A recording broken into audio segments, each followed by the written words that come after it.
Welcome to a new week of Jurassic World Alive. There's a lot going on starting today, and I'm wearing the sunglasses not because the sun's out. It's actually super nice out today. It's not sunny, but it's cloudy, but the temperature is absolutely amazing. I've seen pictures on Discord of people under snow, and thankfully I'm not one of them because it would be rather difficult to produce Jurassic World Alive content in the snow. But what you're gonna notice today is the special event supply drops and the normal supply drops all got a little bit of a holiday makeover, a Christmas makeover, if you will. Additionally, we do have holiday chase boxes on the map. It looks purple, but it's actually blue, at least for Jurassic World Alive purposes. And if you were logged into your game early enough this morning, you would have actually seen green chase boxes, and at some point those were swapped over into the blue ones, but they're all the same. It looks to be, you get one per day. Remember, on these blue ones, if the numbers are correct, you're going to have basically an 80% chance to get 5,000 coins or less. Anything above and beyond that, consider yourself pretty lucky. There are 3 strike towers today, and out of the scent strike, I got a large scent capsule and not a single Dilophosaurus Gen 2, so I'm kind of upset about that. There are 2 other strike towers, however, one of them, which is way off in the distance here, is not the Cunning Creatures, but the Cunning Creatures is a 7-step strike tower. Could get some Dilophosaurus Gen 1 or some Dilophosaurus Gen 2 out of that. You do have today plus the next 2 days, so through Wednesday, in order to complete that if you don't want to take it all out today, because there is kind of a lot going on actually. And then of more importance, because this one is going to expire today, is the high-powered hybrids. That is a single step, really should be pretty doable for most players in the game. But here we go. My first and my only holiday chase, I don't know, like treasure chest? What do you want to call these? It's my first one. That's what I'm gonna call it. And like I said, if the numbers on MetaHub from the data mine are correct, you have, I believe it's like 50% chance to get 2,500 coins, and then a 30% chance to get 5,000 coins after that, and then 10,000 coins, and then incubators after that. So let's see what I get.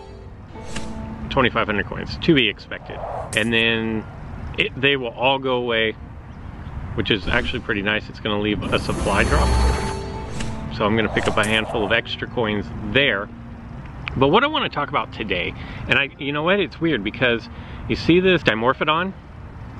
I thought these were supposed to go away in lieu of either Triceratops Gen 2, which I think is what was gonna be happening, although they have the Dracorex Gen 2 on top. So I'm not sure when that switchover is gonna happen. Maybe at 4 p.m. Pacific time, if not maybe 7 p.m.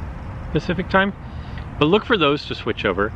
Also, something that's kind of under the radar here is free large scents are now available in your free incubator. Before they were just the little 5-minute scents. So now those are available. Keep an eye out for those. And you do have the start of a new week, is the start of new dinosaurs of the week, or showcase dinosaurs. We're going back to 5 common dinosaurs: Allosaurus, Tarbosaurus, Dimetrodon Gen 2, Nundasuchus, and Ophiocodon. And there's a little bit of something there for everybody. They're all part of hybrids. You have 60 chances over 3 days. That's 20 per day. So unless you live next to one or work next to one, or a couple, it's gonna be pretty difficult to hit 60, but depending on where you are in the game, that's what should dictate which of those you go for. But moving on to the actual topic of today. If you look on the Ludia forums, if you look on my Discord, if you look on MetaHub's Discord, a pretty predominant issue in the game right now is people saying Dracorex Gen 2 is completely overpowered and that it needs a nerf. And I mentioned in yesterday's video that it's a very strong dinosaur. It's a very niche dinosaur because it really only has one thing that it does well. Now, it does that thing really, really well. But a lot of people are complaining about it, and that could force Ludia's hand into giving it a little bit of a nerf. If that happens, it probably won't happen until 1.6. If we keep up to date with how the updates have been going. They were about every month apart for big updates, so it went 1.2, 1.3, yada yada yada. But then there was a 2-month gap between 1.4 and 1.5, which we are currently in. And so if that's going to be the case, then you might as well use the dinosaurs at your disposal now and use them to their best potential. So if people are going to be running Dracorex Gen 2, and really, like, there are some arguments as to why you should not run it, but there are a lot more arguments as to why you should be running it. And if you are going to invest in it and you're not going to get Dracoceratops, you're going to power up your Dracorex Gen 2, just know that you're going to be not the only one using them in the battle arena. In fact, I have a feeling that a lot of people are going to be seeing a lot of Dracorex Gen 2. So what I'm here to do today is I'm here to tell you how to counter this dinosaur. Dracorex Gen 2 is a local 2 spawn, so those of us like me who are in local 2, we have pretty strong Dracorex Gen 2s. Not everybody has access to this dinosaur, but the good news is for the next week, whether it be this week or next week, everybody's going to have a significant opportunity to level them up very, very highly. So what I wanted to do was give you a list of dinosaurs that can take Dracorex Gen 2 out. Now, just so that we're all on the same playing field here, the numbers that I'm using are at base, which is level 26. All dinosaurs are the same level, so equal levels. Even if the numbers I'm giving you here in this video don't match up with the numbers you have, just know that if you have a dinosaur that I mentioned, which is the same level as your opponent's Dracorex Gen 2, the numbers and the math will work out. Additionally, the scenario very specifically that I'm talking about is your opponent swaps in Dracorex Gen 2 to knock out one of your dinosaurs. You are then left with the opportunity to bring in a fresh dinosaur to start this particular battle. As far as dinosaurs that can one-shot Dracorex Gen 2, you have two options. You have Erlodamus, which has a base of 1500 attack. Its rampage move does 3000. Dracorex Gen 2 at base level has 3000 health. You are going to get the knockout. Now, if you're like me and like the majority of players where you don't have access to an Erlodamus or an Erlodamus level 26, there is Pastasuchus. With Pastasuchus, Ferocious Strike is the single highest one turn, or turn one, I should say, damage in the game at 3150. You take the base damage times 2.25, and that is how you come up with that number. Those are your only two options for knocking out Dracorex Gen 2 in one turn. The other unique dinosaur is the Grypolith, which is going to have, and I'm going to give you the move order here, which you need to go to secure your knockout. What's going to end up happening here is you're actually slower than Dracorex Gen 2, so your counter move is going to be the first move that happens. At a base damage of 1000, Dracorex is going to attack you. You're going to counter, knock out 1000. That's going to leave 2000 health left. You're going to do Lockdown Strike on your turn, which is going to do an additional 1000 damage. And then any move that you want, because Dracorex is no longer going to be able to swap out, will secure you the knockout. Moving on to the legendaries, there are two, and then there's one with an asterisk. The first one is Megalasuchus. What you're going to do is you're faster, so you're going to come out, you're going to use your pinning strike attack for 1000. Dracorex is going to attack into you. You're going to use counter automatically, which is going to do another 1000, and then you are free to use any move that you wish to secure the knockout. Similarly with Gigaspikosaur, pinning strike is going to come in for 900 damage. Your counter attack is going to do 450 after you get attacked, but then you want to follow that up with Rampage, which is going to do 2 times base damage, or 1800, and securing you the knockout. Now the asterisk here is Rajankylosaurus. Technically, it doesn't fulfill this requirement, but the caveat is when you open up, you're going to get countered because you're going to be attacked first.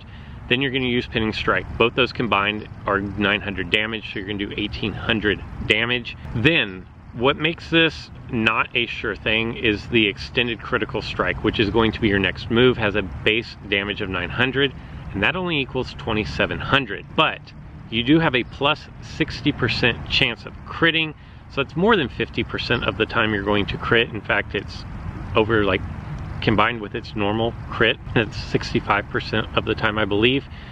And I think it warrants being on this list, but just know if you don't hit the crit, it's not gonna work. Moving on to the epics, you have Concavinator, which I don't know if anybody uses Concavinator. Same deal, you're going to be slower than Dracorex Gen 2, so your counter is going to do 1050 damage. You're going to follow that with your pinning strike move for another 1050 damage. And then any move that you want is going to secure the knockout. Gryposuchus, you're going to come out and you're going to use your lockdown impact, which is going to do 1500 damage. And unlike the pinning strikes, this is going to hold Dracorex Gen 2 down for 2 turns as opposed to just 1. You will follow that up with Ferocious Strike for the 1500 damage and consider yourself a winner on that. Rajasaurus is going to come out again, counter for 1050, pinning strike for 1050, then any move that you want, exactly the same as Concavinator, completely identical as far as movesets go there. And then for Sarcorixis, Lockdown Strike is going to do 1300 damage, and then just any 2 moves that you want, probably Lockdown Strike again, because that's going to hold your opponent down for 2 turns, just to make sure you can spam that one, I believe. If not, like I said, any 2 turns will get the job done. There is a second rare class dinosaur which is going to be able to knock out Dracorex Gen 2. It's Megalosaurus. You're going to see it, you probably have noticed the pattern here, and it continues. You're going to be slower than Dracorex Gen 2, but you have counter attack, so you're going to do 880 damage. Then you're going to follow that with your pinning strike for an additional 880 damage. And then for your final move, you need to use the Ferocious Strike, which is going to do 1320 damage to knock out this opponent. And finally, comically, on the list is a common. It is everybody's favorite, Lythornax. Lythornax is going to be faster than Dracorex Gen 2. It's going to have pinning strike for 1000 damage.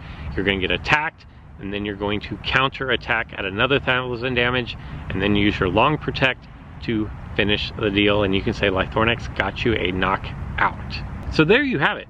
There are, by my calculations, 12 dinosaurs which can counter Dracorex Gen 2, and they are a wide range. There's a common, comically. There's 2 rare class. There's 4 of the epics. There's 3, 2.5, 2 plus an asterisk legendaries, and 2 unique dinosaurs that all get the job done. And if you say, but Fodder, I don't want to run any of those, you're well within your right to do that. But these dinosaurs are going to make up, in this current meta, one of these dinosaurs needs to be on your team, because you want balance. And as more people start running Dracorex Gen 2, you're gonna need a way to counter that. That's just the way it is. People are going to play what is good. Dracorex Gen 2 is really good in this current meta, so you're gonna wanna make some room, make some tough decisions on what to clear out for any of these counters. And make no mistake, I think you need at least one of these counters in your strike team. Let me know in the comments below, what did I get right and what did I get wrong? I'm sure something is wrong here. I want to say thank you to the guys over at MetaHub for helping double check my math on this list. I couldn't do it without you guys, so thank you very much. And that's all I've got for today. So until next time.